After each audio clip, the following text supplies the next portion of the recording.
Welcome to the first of the 2021 ABSA Business Day Supplier Development Dialogues. Great to have you with us today. I'm Joanne Joseph and I'll be facilitating an important discussion today on the future of jobs, employment, skills and workforce strategy in supplier development. But first, let me tell you what these awards are all about.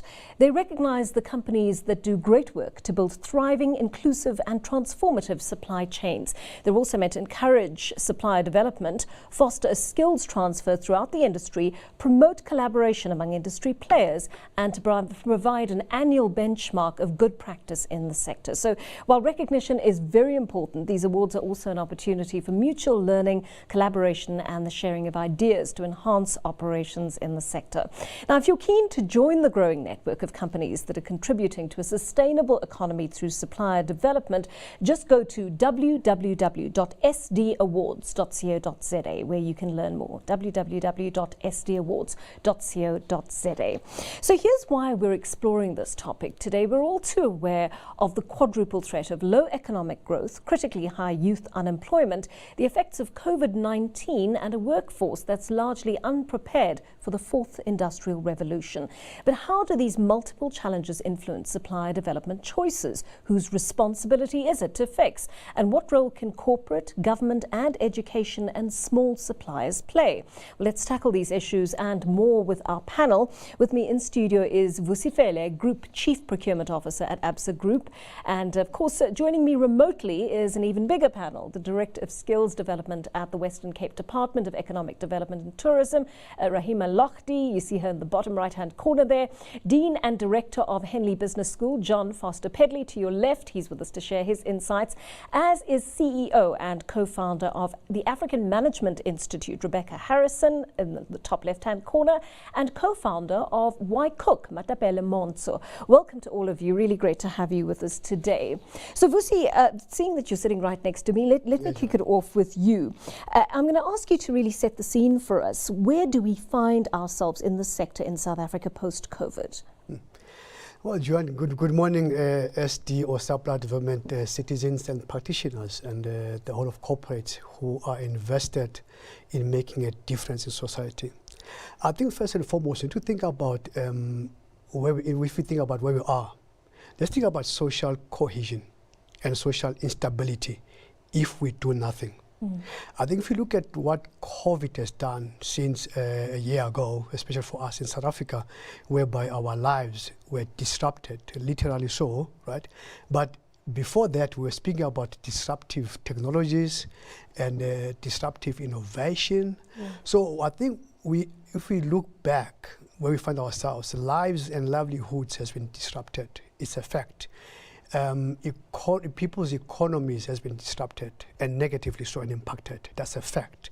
However, within that, I think we have been ushered into an era whereby all the things we dreamt about from future thinking and also what if scenarios, we are living that today. Yeah. So I think we are placed at a very, very fertile background, especially for Africa. If you think about Africa, specifically, it is estimated that by 2030, 25%, right, 60% of the 25-year-olds, which is youth, will be the population in Africa, right? And then 15% of new jobs, right, or working for a workforce will be in Africa. So our work is very clearly cut out for us. It is very clearly cut out, right? And therefore, the topic today is quite important as a backdrop of that. And if you think about the World Economic Forum, which has been talking about these issues to say what are the new skills for the future. But when it comes to supply development specifically, that cannot be divorced from that discourse in terms of how then do we think about entrepreneurship. So for me, I think post-COVID, or we're still within COVID, right? But we are getting ourselves ready for a changed economy, right? But also a changed social fabric. Right. I think I'll leave you there. So before I let you go, I just want to ask you, we're going to get into more detail in a moment, right? But if you could just pick out 2 or 3 reforms broadly that you think would remedy the situation. What do you think is needed right now? So if we're to think about reform specifically, I think for me specifically, us making sure that from a social construct perspective, in terms of now our education, right, that we need to really change our approach to education, But I think we've been speaking for a long time about the STEM subjects, right? Yes. I think now is a time for government and also I think the citizens to really take that up and invest. And it should start with myself at home to direct my children, which is the next generation, right, to take up the STEM subjects, right, which is your sciences, technologies, engineering subjects, and mathematics. But within that, you cannot just take that alone, those are your high cognitive skills that you require. But you also got your non-cognitive skills, which means your social and humanities. So these two must intersect. So that's for me, I think, where technology needs to meet human. That's what I think the biggest reforms that we need to look at. Yeah. I think that's a fantastic approach, Vusi, to start off with. But Abelo, let me bring you into the conversation here and ask you, are you concerned about a lack of future skills at the moment from what you see? Definitely, Joanne. I think we lack the future skills. I think when the COVID hit globally in 2020, we saw the impact it had on us as a nation. You know, we saw that we were not ready. We did not implement the future skills. We did not have the future skills as yet. And future skills enable us to solve complex problems and in highly emerging context, you know. So how we used to do business 10 years ago is very different from how we do business today. I mean, who thought that having a social media manager would be a thing in the last 10 years? It wasn't such a thing. But now we see that, oh my gosh, I need someone to handle my social media. I need to market my business using different social media platforms, you know? So we see the future skills very necessary. I mean, even the meeting that we're currently having, it would have never been online, you know? So we see that future skills are so imperative. And COVID showed us that we were not ready. We did not have these future skills implemented and ready for us to use. I mean, if you, the World Economic Forum actually stipulated that by 2030, we would need to reskill 1 billion people in order for us to grow as a nation. So it shows you that future skills are imperative, you know, and the fourth industrial revolution is a reality, and we've seen it, we are living it, and COVID made it a forefront reality in our eyes. Yeah, but Abelo, tell me, how difficult is it for small suppliers in South Africa to maintain those skills needed to deliver world-class services to corporate clients? Because obviously you're not operating simply in your tiny little area anymore. The internet has made this a global village in which you can do business. Definitely, Joanne. So I would say it's not really difficult, but it is imperative for SMMEs or businesses to say to keep abreast with the trends their clients are facing, with the need and requirements their clients need to be agile and adapt to the environment. So my product line can't be in the past. It needs to be future-based. I need to know and understand the needs of my current clients. You know, we'll take the online shopping, for instance. We used to online shop and it would take 4 to 5 days. But you find SMMEs that are competitive, that are agile, such as Zulzi, a SMME that was able to say, guys, order your products. In 60 minutes, we have it at your door. We need to be agile. We need to be competitive globally on a global scale. And if we're still trying to say, order your groceries and it'll take you 5 minutes, I don't think we're going to be around in the next 10 years, you know? So being able to be consistent, professionalism, you know, it's very key and important. And also being creative and innovative. It's one of the key elements in order for us to be able to produce a world-class service globally. I mean, now, as you said, we are competing on a global scale. That means our ideas cannot just be for Johannesburg, cannot just be for our little community. It needs to be on a global scale, but also being consistent and professional in our execution and product and services. Yeah, Matapelo, that makes a lot of sense to me. John, in your experience in the education field and related business, how radical have changes to the traditional workforce in local and global value chains been in the past year? Well, I think the past year is like it's a massive focus for us all. There's been a very visible transition, and it shocked us all into saying that these new ways of working we haven't got yet, and that's obviously woken everybody up. But you know the story of the boiled frog. How do you boil a frog? You put it in cold water, and slowly warm up the water, and it falls asleep, and you boil it. You chuck it in hot water, it jumps out. When it comes to job skills and the appropriateness of our skills for South Africa, we've been a boiled frog for a long time. You know, there was an OECD report in 2016 that said that 45% of employees in South Africa are mismatched in terms of skills for our current economy. And our economy has hardly changed in its fundamentals since 1994. It's still based on digging things out of the ground, selling them, some high tech. When you take an economy like Vietnam, which in the same period has hugely grown and switched from raw basic factors of production to high quality IT, ICT, you know, services and high value added stuff. It's a totally different economy. We haven't done that. What we're facing is a transition in our economy. We can't possibly become as prosperous as we'd like to be unless we transform the economy. Now, when you think of that changing in the sectors of economy, we haven't got the skills for that. And then when you think of COVID and our move to low touch economy and more working from anywhere environment, we're only just developing the skills for that.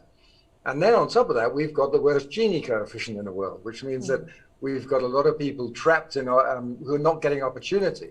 And we confuse education with intelligence. Just because you're educated, you think you're somehow gifted in terms of intelligence. It's not true. We're basically all pretty much the same in terms of our brains and intelligence. We're all smart. And just because you're not educated doesn't mean you're not intelligent. What we have is a body of millions of people in South Africa who are super smart, who are the secret to our future. We have to get education to really fast. And so we have to, and our institutions are not able to do that. We've got to take a private sector solution, international solutions, public-private partnerships, and we've got to radically address this, and we've got to do it now because there's no time left. Well, that presents you with a particular challenge in the education sector. John, what further transformation are you and your students preparing for? Well, in terms of the COVID transformation, it's been wonderful in a sense, apart from the traumas and huge human suffering caused in COVID. In terms of what it's done in terms of pushing our economy forward, we've had to go virtual. As a business school, we went virtual before lockdown, and we've grown in that period. And it's doable. And it's made us look at people. I'm looking forward to hearing Rebecca and Rahima talk, because it's going to look at the stuff that they're doing, and it's going to wake us up and say, well, this is all happening already. Why haven't we grasped it? Mm. And I think we've all got to switch gears now and innovate around our education. And if our institutions can't do it, if the public institutions can't do it, we've got to find alternatives with international partners, with private sector partners, with waking up corporate South Africa. And we've got to be entrepreneurial about this and get education to people the skills they need without delay. And I'm sorry to give you this sense of haste, but the truth is we're already late. And if we want this economy to grow and people have opportunity, we've got to move now, and we've got to do it together. Yeah. This agility is just becoming more and more pressing for us to adopt. Rebecca, is it just the digital skills that are needed in Africa's workforce, or is more required at this point? Yeah, thanks, Joanna. It's some great points made already. I mean, clearly the digital skills are important, right? So there are the kind of higher order digital skills around whether it's data science or kind of actual engineering and development. But there's also this opportunity for SMEs and businesses like Matapelo's, as you said already, to really increase access to markets through digital platforms.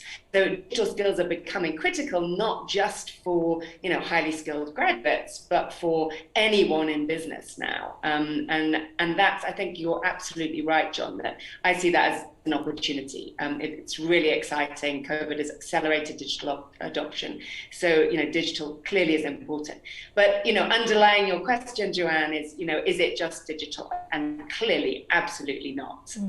I often say, in a world where technology is accelerating so fast and robots are going to be replacing a lot of our jobs, it's more important than ever that we cultivate our uniquely human skills. So what can we do uniquely that a robot will never be able to do? Well, it's around critical thinking, creative thinking, entrepreneurial thinking, empathy with your customers, so deep customer understanding and empathy, and then being able to communicate with and kind of understand your customers in a way that machines are never going to be able to do. And with that comes the kind of personal soft skills as well that have become so critical. We've seen, in a crisis, in a pandemic, a lot of the entrepreneurs we've been working with have really, for them, the biggest challenge has been personal resilience. So we've found ourselves working a lot more, actually. We've had to cover the financial skills, but also really working with small businesses and entrepreneurs on their own kind of self-management and resilience building and entrepreneurial mindset. So are they able to stay strong when times are tough? Are they able to communicate clearly with their teams? Are they able to adapt their product offering to take advantage of new offerings while existing offerings might be under threat? So those kind of human skills, I think, are just becoming more important than ever. So Rebecca, if we say this panel agrees generally with the perception that the continent may not be entirely ready for the future, can we actually play catch up? Is that a practical, attainable goal? That's the big question, isn't it? I mean, clearly we're not going to catch up, as the others have said. We're not going to catch up if we keep doing what we're doing right now. I think there are some green shoots. There are some really exciting initiatives starting to focus on some of these kind of new economy skills, but they're not yet being adopted at scale, at least not that I've seen. And I'm really interested to hear from Rahima, because obviously government is going to be really key. I think the good news is that it's become a little bit of a cliche to talk about Africa leapfrogging, but it is still a real thing. We have an opportunity to jump straight to some of these kind of new economy skills. And again, the good news is that you don't necessarily need an MBA or a university degree to develop some of these skills. And absolutely no disrespect to higher education institutions. They are very important. But, we've got an opportunity to use digital tools to get, micro-skilling and really kind of just-in-time learning. So the key skills that small businesses and the workforce that support them need right now, we can get that to them using digital tools. We're doing it already, and it's possible. So I think the potential for reskilling that 1 billion, who knows, can we do it immediately? I don't know. But I do think that we have the tools to do it. And if we can get the political will and the will from the private sector as well, then we have a good chance. Yeah. Rahima, let me bring you in here. I mean, what in your role in government are you finding are the priorities in terms of skills development? Hi, thank you very much, everyone. I'm going to say that one of the key priorities is building a more credible institutional mechanism for skills planning. This is really essential because we have existing databases and information that is not necessarily reliable, so we can have a better equipped, adaptable intelligence system from which to work from. And there's a lot of research being done on this, and often what we have is we have legacy academic offerings that don't fit the requirements and the needs for the future.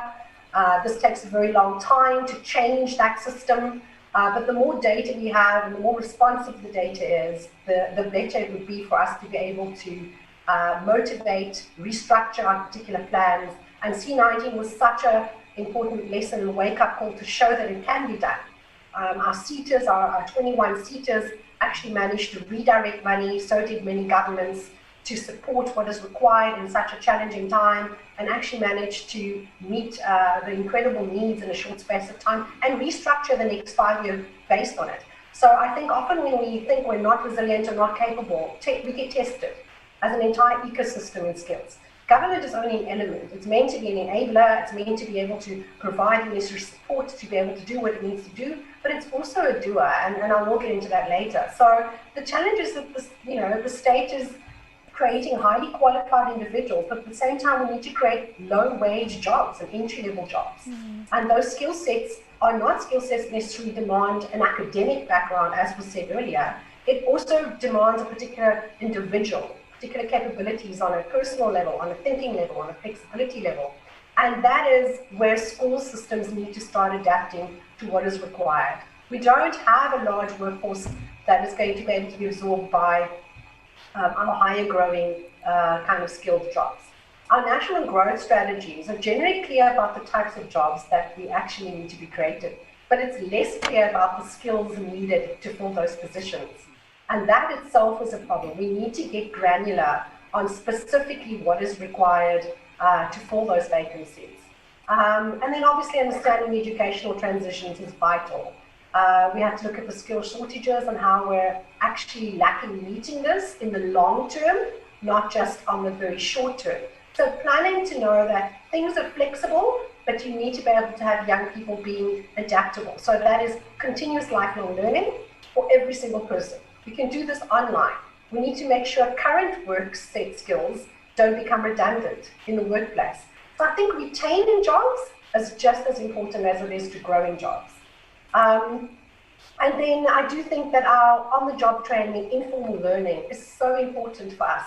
Our suppliers can provide us very specific training of technology, growing what is required in our database, and complementing public-private training providers and what they offer is equally essential.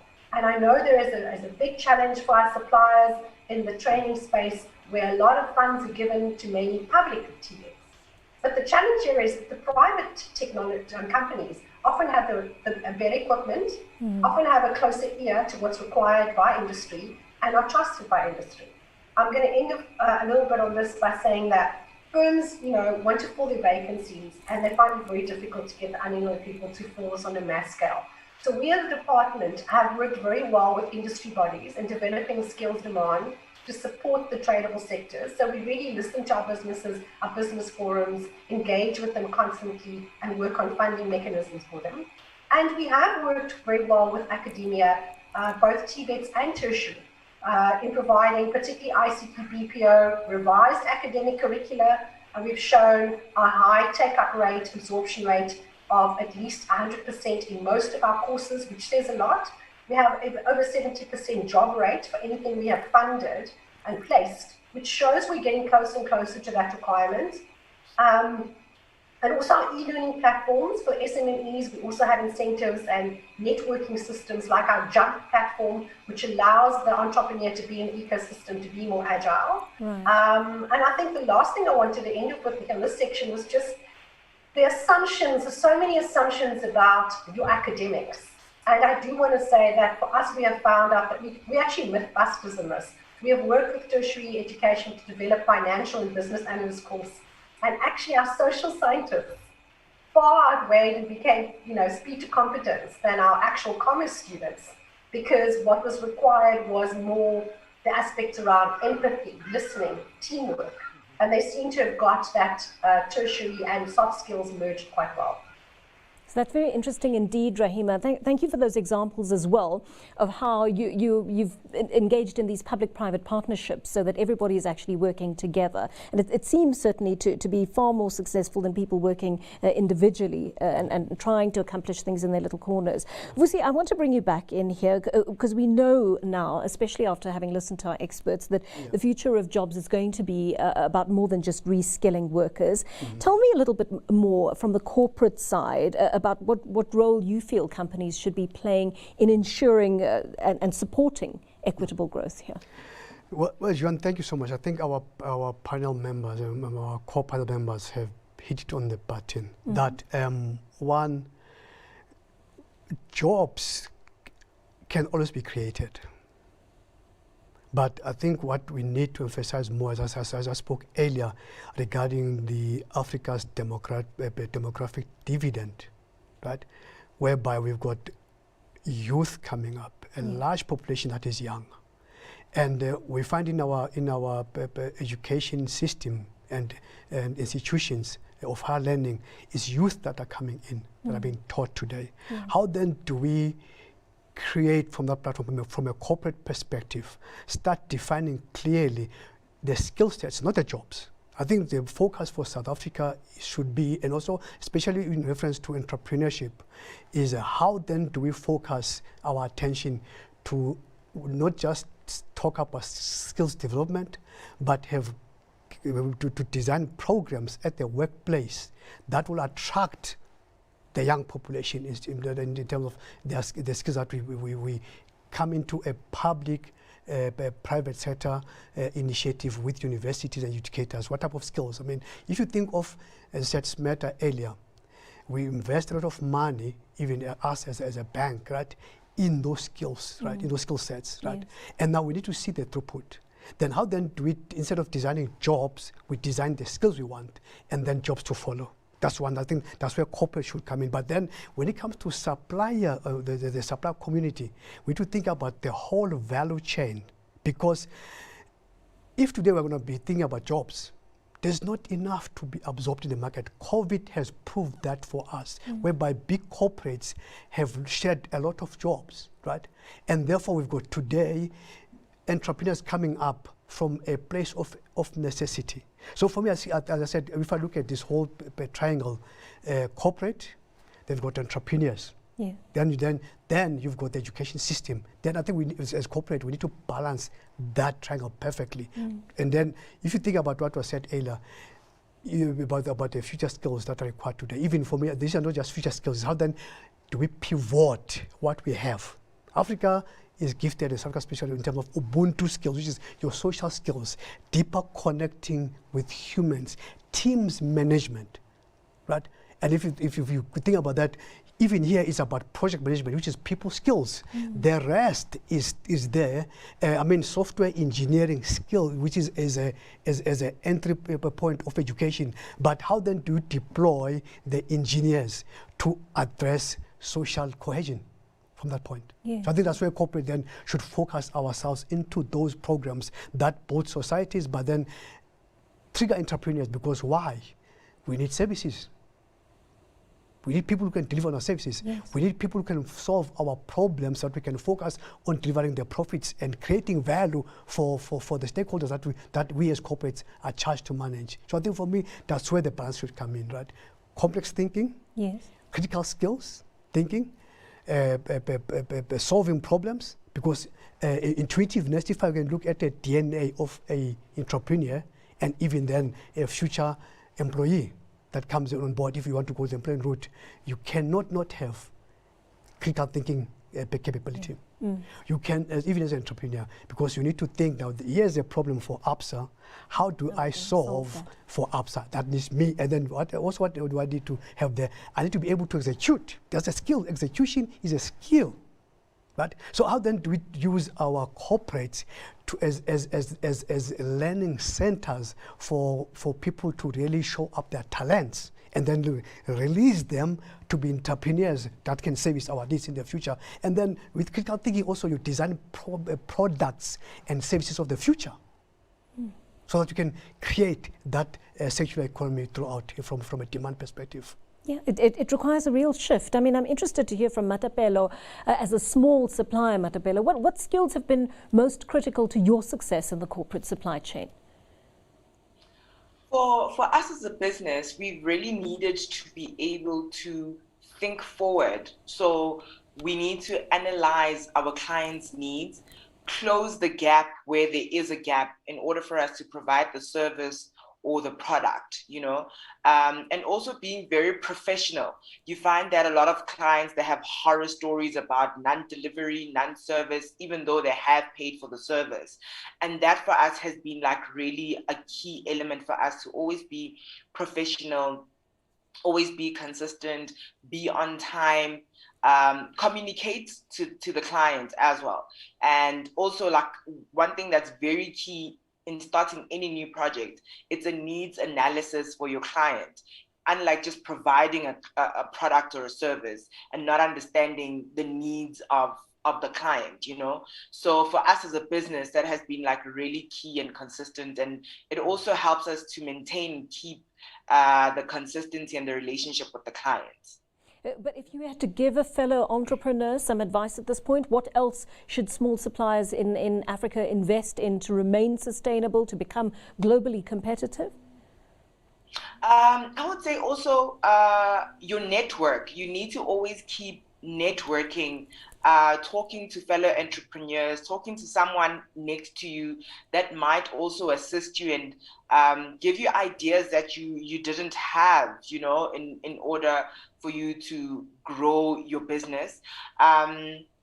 Also, just being, in order for us to be sustainable as small businesses, and I think this is a very, very key element, is that we need to performance manage ourselves as businesses, as small SMMEs, so that we know where we're lacking and where we need to grow, so that we are sustainable and we can survive this pandemic going throughout. So we normally just run as a business and we do not performance manage our strategies and where we are in the forefront of the business. So we just try and keep an oiled machine, but we're not actually looking at where we are, where we need to fix ourselves, and what we need to implement in order for us to be a global business, to be able to trade globally.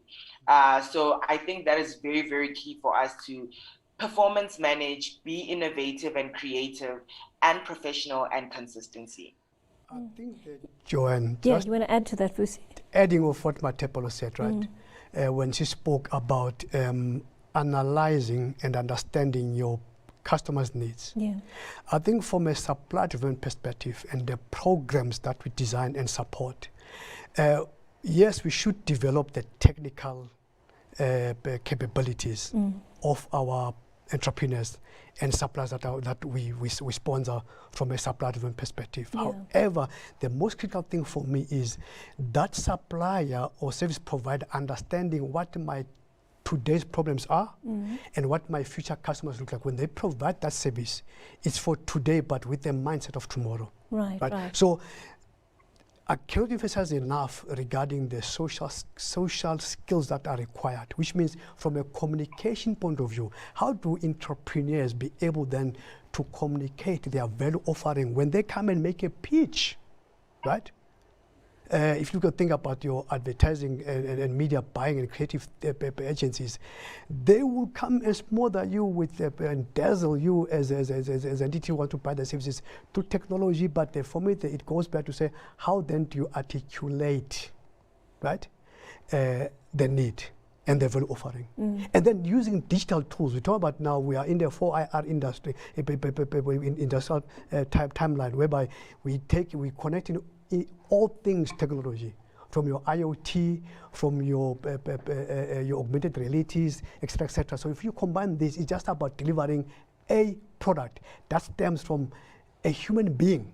Yeah. So for me, I think where we are post-COVID is to combine the social skills and then use technology to advance the humanity, the human side of things. You will never not have human connections, but the technology is there to advance ourselves. Yeah. And I think the World Economic Forum predicted that what we have done in the past 250 years, right, can be done even more exponentially in the next 10 years. So speed and execution is critical, right? I said earlier, analytical thinking, right?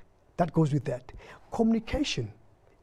Even for the robotics, we need somebody able to script the rules, right? That's human beings behind the scenes that are making things easier. So for me, I think the entrepreneurs should be thinking, SMME and also supply development programs and sponsors should be thinking of the pivot into those skills and then say what do we need technologically to support that. Right. John, there's some really interesting aspects that are coming up here out of what Vusi and Matapelo have just said. On the one hand, you've got Matapelo saying performance management for small businesses is really imperative. I don't know, not having studied post-grad in the business sector, whether those kinds of courses are available for small businesses or are easily marketed to them and accessible to them. But I'm also hearing Vusi say that what we're talking about here is essentially merging aspects of the humanities with the science and mathematical subjects, and that those kind of silos in which we've traditionally been learning in our tertiary institutions need to actually come down in order for us to achieve that. John? All right. I agree with both positions. You know, I mean, that's absolutely right. Yet, it's not fundamental enough. I'm sorry. We have a bigger problem here that we are progressively sliding out of touch with changes in the world and changes in South Africa. Make reality our friend. And we need to have an activist orientation here. The trouble is not small adjustments on programs. We're a university, we're a business school, but we run non-accredited programs. We do management practice and many more. We need in the nation a massive and immediate growth in digital capabilities so people in outlying places can be educated in means they haven't done. We need to provide lifelong learning pathways on multiple processes. We need to differentiate universities. So we have 3 maybe research universities, and other ones are skills-based. We need to massively reboot the TVET sector, which is fundamentally governed in really difficult ways and not delivering. Bring that closer like they do in Sweden, China, Russia, to the business sector. So you're getting the skills that the business sector really needs immediately. And, having done the digital divide, we need a new compact between business and public leadership. So that we have a tendency, I think, in many places to talk about problems. And it's a great satisfaction when you've unpacked the problem, described what it is, you can see the components in front of you. But the ball has not moved towards the goal. You know, the boat hasn't gone faster. We haven't made any progress. And what's happened is in South Africa, 40% of people probably get matric who start school. Maybe 10% get to university. Maybe a few less percent get an MBA or master's.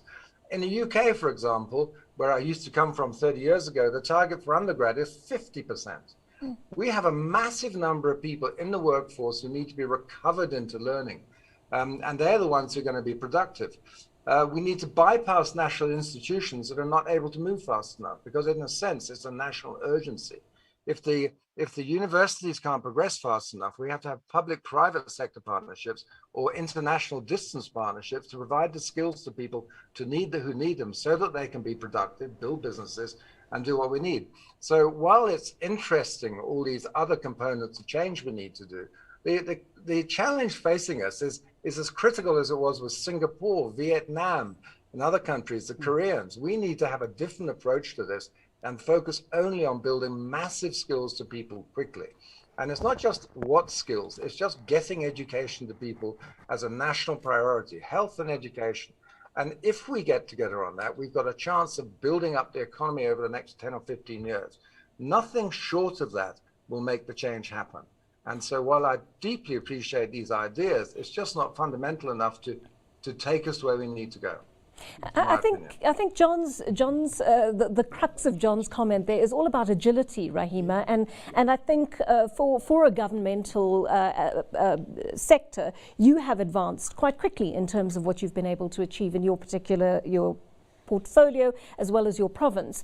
How does one galvanize all the respective departments into the kind of agility that's required? Because as everyone on this panel suggests, the clock is ticking.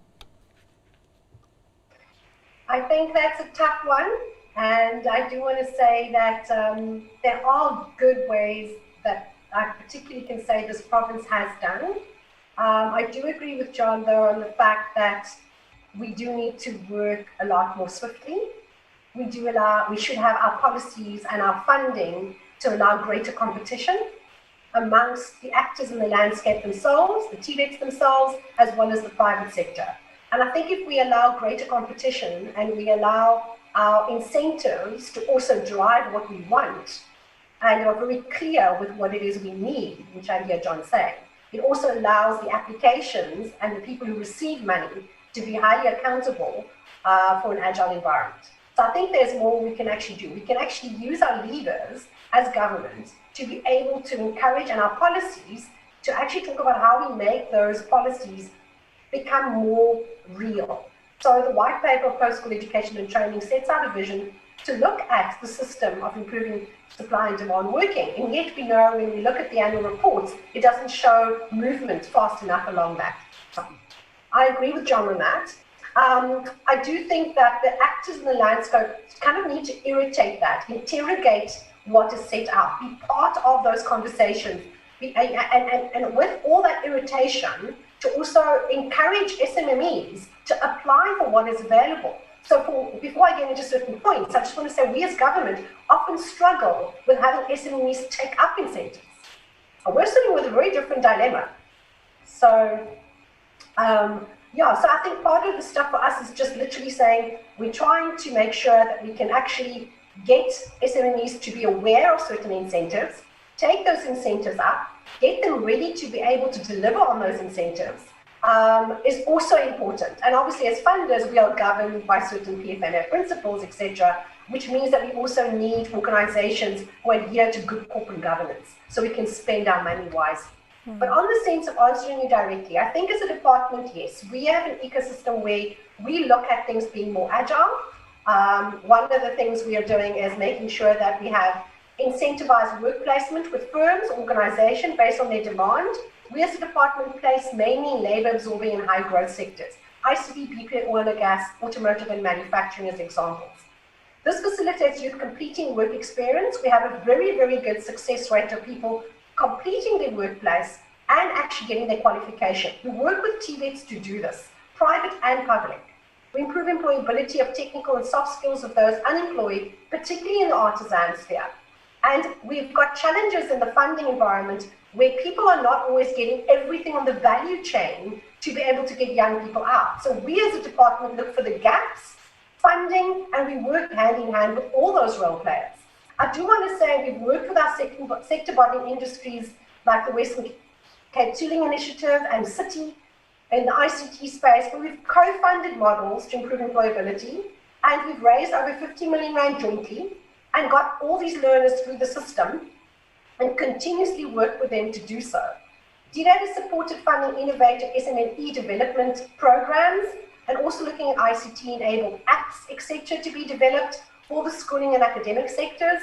We've worked with our CPUT with the mechatronics to enable learners to design technological and firm-based solutions as examples.